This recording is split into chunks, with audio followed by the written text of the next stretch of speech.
சீட்டை அவங்க எடுத்துட்டாங்க. இப்போ கூட பார்த்தீங்களாங்க, என்னங்க முதலமைச்சர் சீட்டுன்னு சண்டை போடுறீங்க. இந்த கூல் சுரேஷ் விட்டு கொடுத்தா பார்த்தீங்களா ஒரு சீட்டு, அதுதாங்க 2026ல். சரி பரவாயில்லப்பா, 2 பெண்களுக்கு நடுவுலையாச்சும் கூல் சுரேஷை உட்கார வைக்கணும்னு தோணுச்சுல்ல, அந்த இயக்குநருக்கு என் மனமார்ந்த நன்றிகளை தெரிவித்துக் கொள்கிறேன்.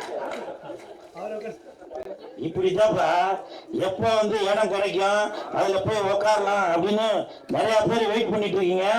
2026ல் அதுக்கான பதில் வரும். சரி, படம் பைல்ஸ் தாங்க ஞாபகம் வருது. உண்மையிலே நான் நடந்தது ஒன்று சொல்றேன். இந்த படம் நான் நடிக்கிறப்ப படத்துக்கு பேர் வைக்காம தான் இருந்துச்சு. அப்புறம் ஒரு கொஞ்ச நாள் கழிச்சு படத்துக்கு பேர் வச்சுட்டு டைரக்டர் நவீன் சார் எனக்கு வாட்ஸ்அப்ல அமைச்சாரு, ஸ்டில் அமைச்சிருக்கேன் பாருங்க அப்படின்னு. நான் படிச்சுட்டு அது நமக்கு இங்கிலீஷ் தான் அரபுல பைல்ஸ்ன்னு படிச்சுட்டு என் கூட இருக்கவன் வேற காமிச்சாரு, என்னடா ஒழுங்கா அவனும் பைல்ஸ்ன்னு படிச்சிட்டான்.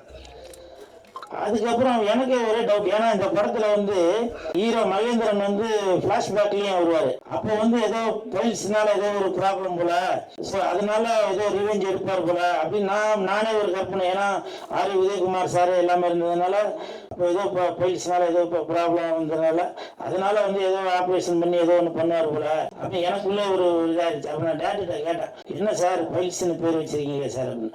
அப்போ சொன்னாங்க, அப்படி இல்லைன்னா அது பல்ஸ்னா ஆஸ்பத்திரியில் இப்படி போட்டுருப்பாங்கல்ல அதுதானே அப்படின்னாரு.